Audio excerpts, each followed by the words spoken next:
이진숙 전 방송통신위원장이 경찰에 체포됐습니다. 공직선거법 위반 혐의로 경찰이 3차례 출석을 요청했지만 계속 불응했다는 겁니다. 이 전 위원장은 직접 수갑을 내보이면서 개딸이 시킨 거냐고 언성을 높이기도 했습니다. 이서준 기자가 보도합니다.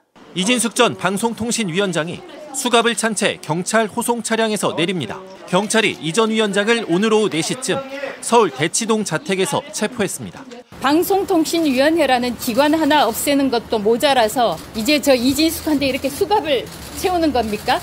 이 전 위원장이 3차례 걸친 출석 요구에 모두 불응하자 경찰이 법원으로부터 체포영장을 발부받은 겁니다. 영등포 경찰서에서 저한테 출석 요구서를 3차례 보낸 것은 사실입니다. 국회 출석하느라고 영등포 경찰서 못 온 걸 가지고 이제 저한테 지금 이렇게 수갑을 채우고 있습니다, 여러분. 이 전 위원장은 지난 3월 23일 페이스북에 최상목 권한대행이 현행범이면 이재명 대표도 현행범이란 글을 올렸습니다. 방통위 2인 체제가 불법이면 불법적인 상황을 만든 것은 민주당이라고도 적었습니다. 민주당은 재보궐선거와 대통령 선거를 앞두고 민주당을 반대하는 글을 올렸다며 공무원의 선거 개입을 금지하는 공직선거법과 국가공무원법 위반 혐의로 고발했습니다. 이 전 위원장 측은 글을 올린 시점은 대선이 있을지도 정해지지 않은 때라며 반박했습니다. 국민의힘은 정치적 의도가 있는 표적 수사라고 반발했습니다. 요건에도 맞지 않는 체포를 추석 연휴를 바로 코앞에 두고 이렇게 무도하게 감행을 하고 있습니다. 경찰 측은 3차례 요청서 발송과 구두 요청에 모두 응하지 않았다며 선거법 공소시효인 6개월 안에 수사를 마무리하기 위해 체포영장 신청이 불가피했다고 설명했습니다. JTBC 이서준입니다. 예. 경찰이 오늘 이진숙 전 방송통신위원장을 체포했습니다. 예, 체포해버렸어요. 예. 네, 오늘 오후 4시 예. 이진숙은 강남구 자택 인근에서 체포돼 경찰에 압송이 됐다라고 하고요. 경찰은 이진숙이 3차례 출석 요구에 불응해서 체포영장을 신청한 것으로 알려졌고 발부된 체포영장을 집행했습니다. 그러니까 법원에서 체포영장이 나온 겁니다. 네, 적용된 혐의는 선거법 위반과 국가공무원법 위반입니다. 수사 주체가 영등포 경찰서더라고요. 네네. 네. 지난해 8월 그 이진숙 위원장이 탄핵 소추안 가결로 직무가 정지됐었는데 그리고 나서 9월에 이 보수 성향 유튜브에 출연을 했습니다. 그러니까 직무 정지된 상태에서 헌재 판단이 아직 나오기 전에 그렇죠. 자유롭게 여기 뭐 출연을 한 거죠. 그렇죠. 네. 여기서 민주당이나 좌파 집단은 우리가 상상할 수 있는 모든 것을 하는 집단이라거나 나한테 보수의 여전사라고 하는데 이거 참 감사한 말씀이다. 이 가짜 좌파들하고 싸우는 전사가 필요하다라는 등의 발언을 했습니다. 정치적 발언을 했죠. 네.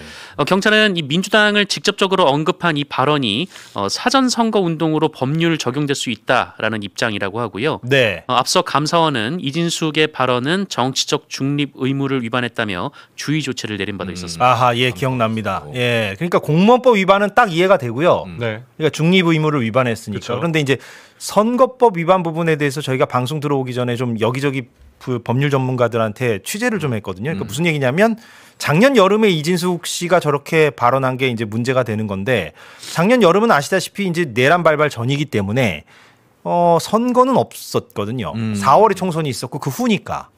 그렇죠. 네, 그래서 선거가 없는 해라서 저게 어떻게 선거법 위반이 될 수 있는가 이 부분에 대해서 좀 궁금했거든요. 그래서 사실은 기사를 보니까 이진숙 씨의 변호인도 아니 내란 발발 전이고 그때 대선이 열릴 줄 몰랐었다. 우리가 어떻게 알았나 이런 식으로 이제 반론을 펴고 있긴 하는데 네. 반론을 전해주는 차원에서 제가 말씀을 드리는 겁니다. 그런데 이제 경찰이 선거법 위반 혐의를 적용한다는 것은 그러니까 뭐 다르게 해석하는 것 같아요, 법리를. 그러니까 선거가 있고 없고를 떠나서 공무원이 어떤 선을 넘는 발언을 했을 때, 정치적인 발언을 했을 때 그것이 선거법 위반으로 해석될 수 있다라고 보는 것 같기도 하고요. 이 부분이 조금 명료하진 않아서. 네. 아니 그럼에도 불구하고요. 본인이 이렇게 반박하고 싶은 내용이 있으면 출석하면 돼요.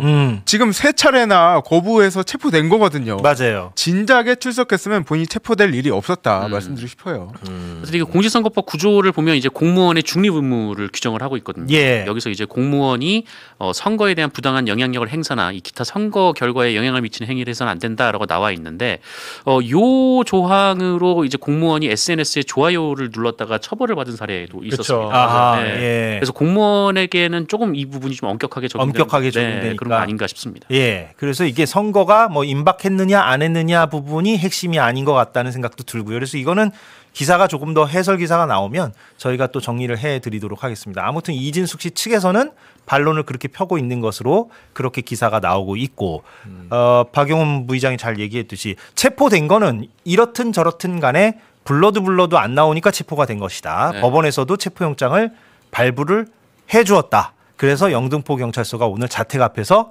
이진숙 전 방통위원장을 체포해서 끌고 갔다. 이거고요. 이제 여기서 이제 구속영장을 또 신청할 것이냐 이건 별개입니다. 예, 그냥 조사하고 풀어줄 수도 있고 구속영장을 청구해서 뭐 법원이 어떻게 판단할 수도 있는 거고 이건 또 지켜봐야 되는 것이죠. 저는 그렇게 생각해요. 이제는 이진숙에게 먹이를 주면 안 된다. 제가 볼 땐 저거 굉장히 계산된 수거든요. 우리 오기 전에 이야기했지만은 이진숙의 목표는 지금 대구시장 출마라는 걸 다 알고 있잖아요. 저렇게 체포되는 것도 역사를 쌓는 거죠. 내가 이렇게 탄압받았다. 이진숙 입장에서는 굉장히 좋은 수예요. 실제로 이진숙 주변에 선거꾼들이 많이 붙어있다는 이야기가 굉장히 공공연하게 들리고 있거든요. 네. 저게 다 계산될 수도 있어서 저는 이제 우리가 먹금해야 된다 말씀드리고 싶어요. 그런데 저는 그런 의문이 있는 거예요. 그러니까 이재명 정부가 들어서고 이진숙 위원장 본인이 자꾸 뭐 여당으로부터 혹은 정부로부터 탄압받는 뭐 보수의 여전사라고 스스로를 그런 식으로 이야기를 하고 지금도 이번에도 체포되면서 막 되게 또 그 준엄하게 막 잡혀가는 어떤 비장한 모습으로 잡혀갈 거 아닙니까? 근데 과연 그런다고 해서 과연 정치적 체급이 클 수 있냐? 본인의 뭐 업적이 있어야 될 거 아닙니까? 정치인이라는 거. 전환길이 인정해주지 않습니까? 그러니까 단지 그 상징을 가지고 가서 이제 뭐 또 보수의 상징을 가지고 가서 자기가 뭐 거대한 어떤 정치적 꿈을 꾸겠다 뭐 이런 건데 과연 될까? 그리고 뭐 먹금 모르겠습니다. 그러니까 그냥 좀 별로인 사람인데 우리가 이걸 보면서 저 이제 계속 커질까봐 걱정을 하는데 저 걱정이 될 만큼의 사람인가에 대한 체급이 체급이 저런다고 계속 커진다고 걱정하는데 그게 걱정할 급인가 이런 생각도 좀 들더라고요. 아마 국힘에서 공천 안 줘도 무소속으로 나올 것 같아요. 네. 나와서 대구를 빵빵하게라는 슬로건을 걸고 그리고 뭔가. 대구는 워낙에 성신당 유치 막 대구에 그러네 대구에 본인 빵 좋아하니까. 예, 대구에 워낙에 이제 좋은 텃밭이고 국민의힘에서는 이제 힘으로 보면은 그러다 보니까 대구를 노리는 많은 국민의힘 정치인들이 있을 겁니다. 그러니까 그 내부적인 견제들도 뚫어내야 되거든요. 맞아요. 네, 경쟁이 치열하겠죠. 대구시장 뭐 쉽게 할 수는 없는 거니까. 그렇죠. 당선 가능성이 높으니까. 근데 얘기하신 것처럼 체급이 그렇게 막 그러니까요. 걱정될 정도는 아니긴 합니다. 그러니까요. 근데 저 당이 상식적인 당이 아니요. 그것도 근데 맞는 아니 거 전당대회 때 장동혁이 어떻게 당선이 돼요? 막 김민수 들어오고 한번 봐야 될 것 같아요 저는. 그것도 맞는 말이네. 경찰이 이런 면도 있지만 오늘은 박수 받을 일도 하나 했는데요. 이진숙 씨 관련 일입니다. 야, 이진숙 씨가 집에서 체포됐는데 며칠 전까지 장관급 고위공직자였던 분이 집에서 체포되는 경우는 없죠, 사실 별로. 네, 그렇죠. 거의 없는 사례라고. 그러니까 이분은 굉장히 수사 협조를 안 했던 사람이겠네요. 그렇죠. 그동안에 경찰이 수사하고 있는 게 이것만 있는 게 아니잖아요. 법인카드 사용 문제에 대해서 수사를 이거라는 건 이제 선거법 위반. 네, 선거법 위반하고 그다음에 국가공무원법 위반. 이렇게 두 개가 같이 걸려 있는 상황인데요. 많은 분들이 아시는 것처럼 보수의 여전사 발언 있죠. 그러니까 그게 이제 사전선거운동에 해당이 된다 이렇게 보는 겁니다. 왜냐하면 방송통신위원장 자격으로 있었던 거잖아요. 그런데 특정 정치 세력이나 정치인에 대해서 찍으면 안 된다는 식으로 정치적 발언을 했다고 하는 것은 사전선거운동일 수 있다 이렇게 보는 거잖아요. 근데 좀 어처구니가 없는 건 뭐냐면 그동안에 이제 3차례 조사받으라고 소환 통보를 했다는 거잖아요. 근데 조사를 안 받겠다고 뭐 본인 얘기로는 계속 뭐 이유가 있었다 이렇게 얘기를 하는 거고 마지막 소환 통보를 했을 때 그때 국회에서 방송법 관련해서 지금 정부조직법이니까요. 패스트트랙 태운 것 때문에 자기가 뭐 조사를 못 받았다 이렇게 얘기를 했다는 거예요. 사유서를 제출했다고 하는데 자기가 그거하고 무슨 상관이 있어요? 자기가 패스트트랙이나? 국회의원이신가요? 아니 그러니까 그 이유가 안 되는 거잖아요. 그러니까 선거사범으로 굉장히 중대하다 이렇게 판단해서 체포영장 받아가지고 가서 체포를 한 것 같습니다.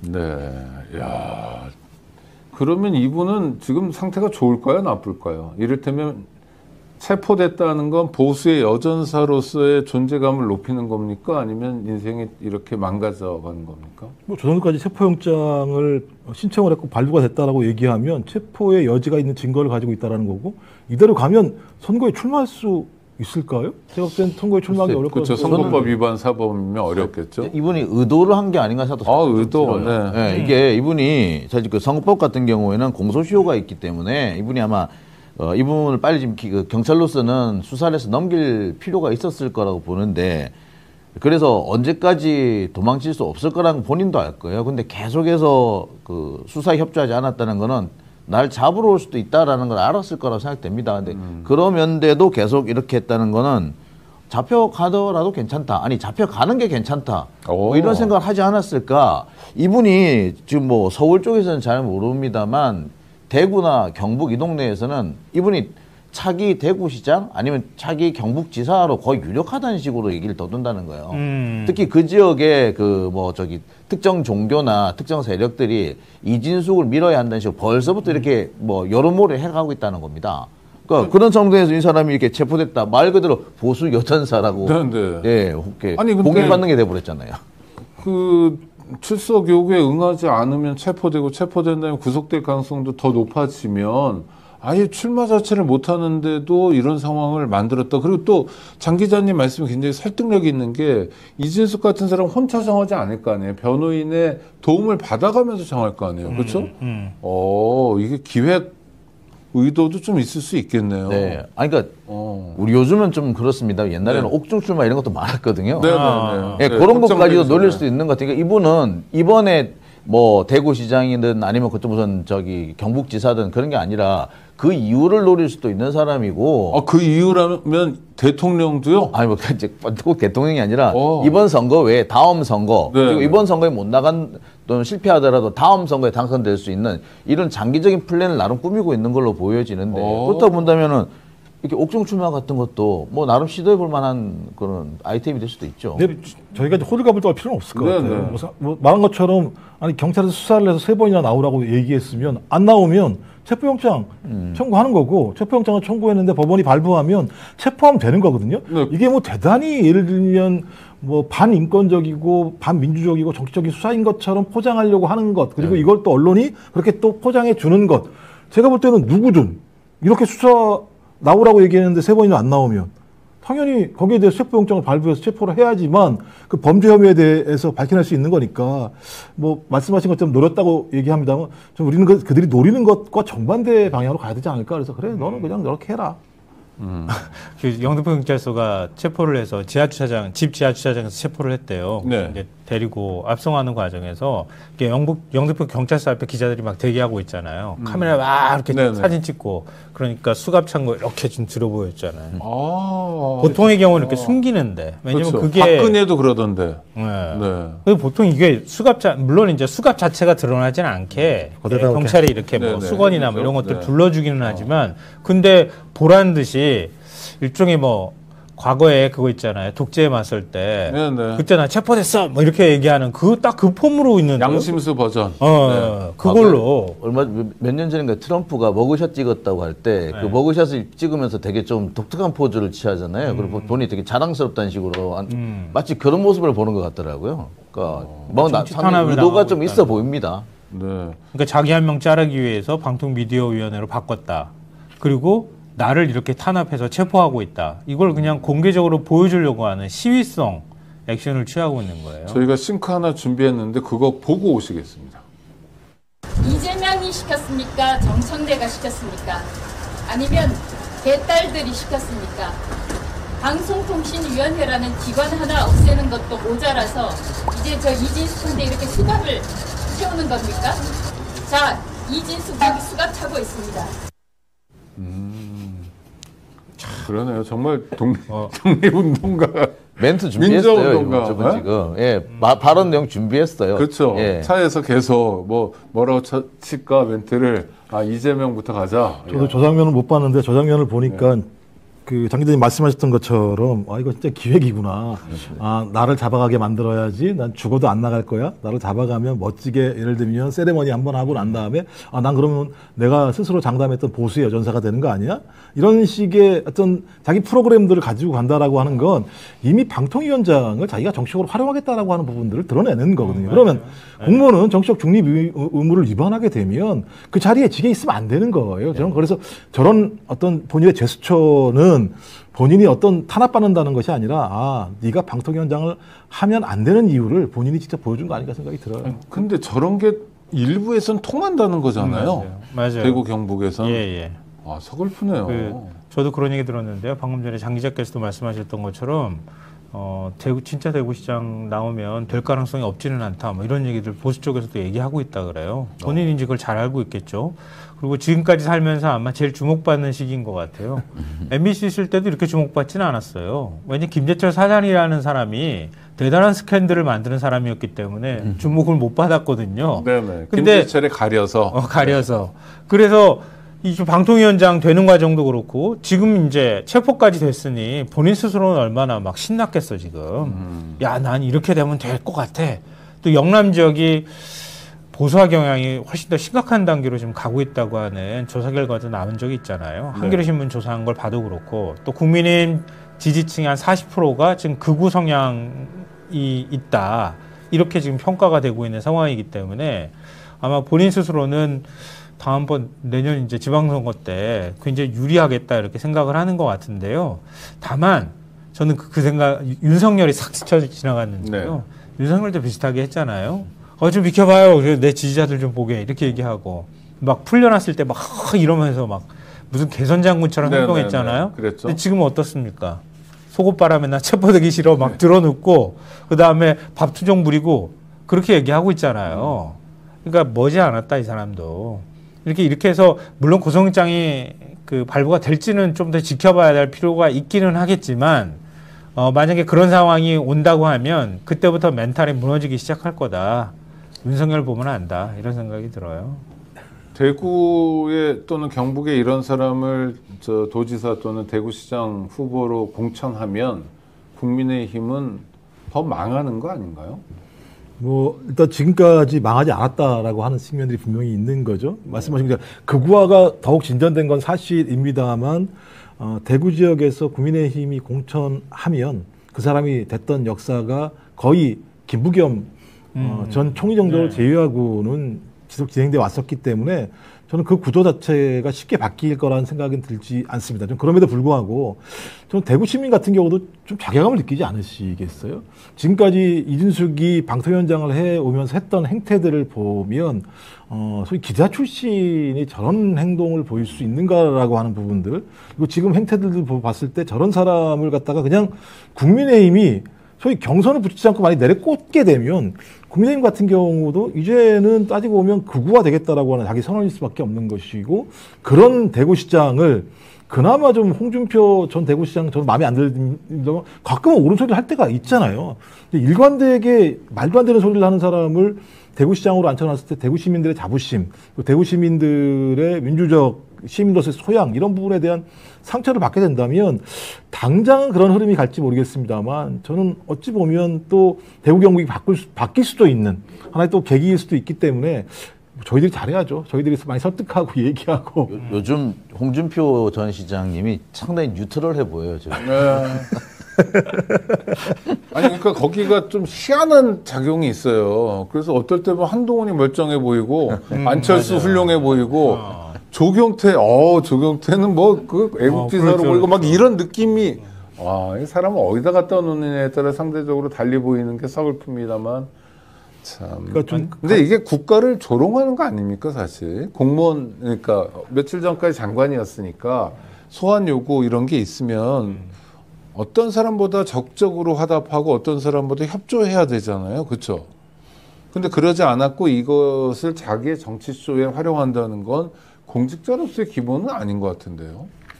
사실 이럴 수 있었던 게 어떻게 보면 언론의 역할이 점점 붕괴되고 있다는 점도 포함되는 것 같아요. 네. 이렇게 하면은 어떻게 그 고위공직자가 이렇게 할 수 있느냐라고 옛날 같으면 다 얘기했을 거예요. 뭐 지금 이제 김민석 국무총리 같은 것도 과거에 이제 그 검찰 수사를 받을 때 출석을 한 몇 번 미루신 적이 있거든요. 그 부분에 대해서 당시 기자들이 엄청나게 비판을 했었습니다. 근데 요새는 그거 비판하는 소리를 못 들어요. 그거 보면은 이 언론 역시도 지금 상당히 많이 글쎄 후퇴했거나 아니면 제 기능을 못 하고 있다. 그러니까 저런 사람들이 창궐한다. 저는 그런 생각밖에 안 드네요. 그러니까 저렇게 나오면 저는 기사가 그렇게 써져야 된다 생각이 들거든요.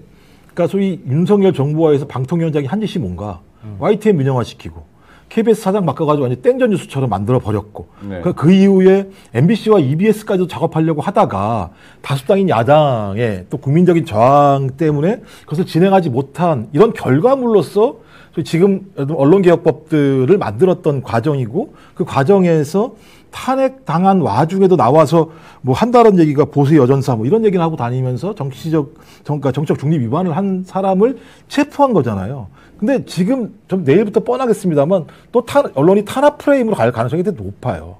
근데 이렇게 오게 된 과정의 그 전 과정에 대해서 그러니까 언론이 스스로 상처당한 거잖아요. 저런 이준석 같은 자들 때문에 언론이 민영화되고 그다음에 권력의 말을 듣게 됐던 상황들에 대해서 쭉 전사를 보도해야 된다는 생각이 드는데 그렇게 하지 않으니까 국민들이 언론을 신뢰할 수 없는 거죠. 신뢰할 수 없는 언론이 존재한다면 어떻게 됩니까? 시민들과 국민들이 바꿔야 되는 거잖아요. 지금 바꾸는 과정에 있는 거잖아요. 좀 이런 내용들이 좀 보도가 많이 돼야 되는데 통 그런 보도를 최근에 본 적이 없어요. 실제적으로 제가 볼 때는. 국가에 대한 모욕을 중단하라 뭐 이런 사설도 좀 나오고 네, 그래야 된다는 거죠. 기사도 그렇고 뭐 이진숙 너무 장난치지 마라. 하여튼 좀 품격 없는 사회가 되고 있는 것 같습니다. 볼품 없는 사회가 되는 것 같고요. 그러니까 이진숙 전 위원장이 직을 면하자마자 이렇게 하니까 오해를 받잖아요. 게다가 명절 딱 내일부터 시작인데 이렇게 되면은 너무 모욕적이고 개인적으로 봐도 그러니까 아마 뭐 현장에서 무슨 일이 있었는지 모르지만 뭐 저항을 했으니까 수갑을 채웠을 거라 하는데 예. 누가 봐도 과하다는 말 외에 다른 말을 더 쓸 수는 있겠지만 방송이니까 과하다는 말로 하겠습니다. 그리고 예. 그 과정에서 지금 영등포 경찰서 오면서 여러 얘기를 하셨네요. 이진숙 위원장이 지금 뭐 저한테 전해지는 뭐 전쟁이다, 뭐 이 말 한 사람이 떠오른다, 뭐 이러면서 김현지 비서관 얘기한 것 같아요. 이재명 예. 대표에게 과거에. 예. 그러니까 여러 가지 막 감정이 오르는 과정인데 예. 이렇게 안 했으면 좋겠습니다. 지금 민주당이 국회 장악하고 있고 이재명 대통령 임기 56개월 이상 남아 있는데 뭐 이렇게까지 할 이유가 있어요? 왜 그래요 거기는? 근데 그걸 왜 저한테 말해요? 민주당이 뭐다 누구한테 얘기해요? 그러니까 이제 저희 민주당은 제가 앞서서 딱 그러니까 저희 민주당이 그러시잖아요. 들었잖아요. 과하다. 나 같았으면 그러지 않았을 그러니까 것이다. 왜 그러냐고. 경찰 왜 그럴까요? 영등포 사장님으로 이제. 근데 거기로. 그러니까 경찰은 그러니까 이게 저희 민주당이 정권을 잡았음에도 불구하고 이 사정기관들을 컨트롤하지 않는다는 반증이라고 저는 생각을 해요. 사실 저희는 화가 나요. 아니 이진숙 방통위원장 저는 자꾸 말하지 마. 이거 사람이 키워주지도 마. 아무것도 아닌 사람이 이렇게 하는데 이렇게 키워주는 꼴이 돼버리잖아요. 그래서 맞아요. 키워준 셈이 됐어요. 맞아요. 근데 사실 또 국민의힘도 긴장할 거예요. 혹시라도 대구시장 되면 어떡하지? 우리 국민의힘에게 피해가 되지 않을까? 근데 저는 어쨌든 정말로 이것은 조금 저희 민주당이 오해를 받잖아요. 그래서 저는 경찰이 부적절했다라고 저는. 근데 이게 처음이 아니고요. 예. 빵 있죠. 빵? 예, 원래 청문회 할 때요. 법인카드는 영업 비밀이기 때문에 안 내도 돼요. 근데 이준숙 위원장이 떳떳하니까 대전 MB 사장할 때 자료를 냈어요. 예. 이걸 10년 다 된 걸 빵 있잖아요. 이걸 가지고 배임을 했다. 본인들은 배임죄 없이자면서. 그래가지고 압수수색을 몇 번 나왔어요. 예. 진짜 해도 너무한 거 아닙니까? 법인카드라는 게 한도가 있고 자체 감사를 하잖아요. 저도 KBS 이사할 때 법인카드 써봤거든요. 예. 이걸 10년 전에 걸 빵 가지고 공개를 했고요. 그다음에 또 하나 더 있는 게 이번에 법원을 보십시오. 방송 미디어 뭐 이름 하나 바꿨잖아요. 방송 미디어 통신위원회인가? 예. 그런데 우리 기후 에너지 환경부 이거 에너지를요 떼가지고 환경부에 갖다 붙인 거예요. 그런데 장관은 그대로 있잖아요. 그런데 왜 이준숙 위원장만 법으로 면직시킵니까? 이런 식으로 탄압을 하고 있는 거예요. 일단 뭐 그 부분에 대해서는 이진숙 위원장이 공정성이 생명인 방송통신위원장에는 정말로 가장 부적합한 끝에 있는 분이다라고 생각을 해요. 근데 형식적으로 이전에 계속 그런 게 있었잖아요. 뭐 방통위원장 정권이 바뀌면은 임기가 보장됐지만 어떻게든 트집을 잡아서 쫓아냈었잖아요. 그건 뭐 과거 정부가 계속 그래왔는데 형식을 갖추기 위해서 꼭 그 목적은 아닌 것 같아요. 저도 예전에 방통위를 출입했었는데 사실 방송진흥정책 과기정통부 가지고 있는 그것도 방통위로 가는 게 맞아요. 예. 약간 그러면서 뭐 일석이조로 형식을 갖춰서 방송통신위원장으로 전혀 부적합한 이진숙 위원장을 면직시키도록 했다. 그건 형식을 갖춘 거죠. 네. 내용적으로는 안 맞는 분이니까 형식을 갖춰서 보내드린 거예요. 근데 이제 경찰서로 갈 줄 몰랐죠. 예. 거기까지 좀 심한 것 같아요. 자, 이진숙 전 방통위원장 영등포 경찰서로 압송되는 사진이 준비되어 있는데 일단 유튜브로 한번 봐주세요. 아, 네, 지금 저렇게 연합뉴스 보도인데 일단 수갑 채운 그것에 이제 뭡니까 목도리 비슷한 걸로 이제 가리우긴 했고 이제 언론 앞에서 아주 강력하게 뭔가 발언을 하는 그런 장면의 사진인 것 같습니다. 아마도 굉장히 뭔가 말을 많이 했던 것 같은데 아까 전해드렸습니다. 이재명이 시켰냐 정청래가 시켰냐 뭐 이런 식의 발언을 했던 장면이었던 것 같습니다. 좀 파문은 좀 계속될 것 같은데요. 강성필 대변인. 예. 근데 이제 국민의힘에서는 자꾸 10년 전에 이 법인카드 사용 내역이라고 말씀하시는데 예. 정확히 말씀을 드리면 예. 2015년부터 2018년이니까 예. 10년 전과 7년 전도 있다. 그리고 이제 빵만 3년치니까. 예. 예. 2018년도에 썼을 거 아닙니까? 그래요. 예. 그리고 빵만 드신 것도 아니다. 와인도 드셨고 또 빵을 드렸는데 받은 사람이 또 불명확해요. 그래서 이거와 관련해 가지고는 예. 철저한 수사가 필요한 것이고 아하.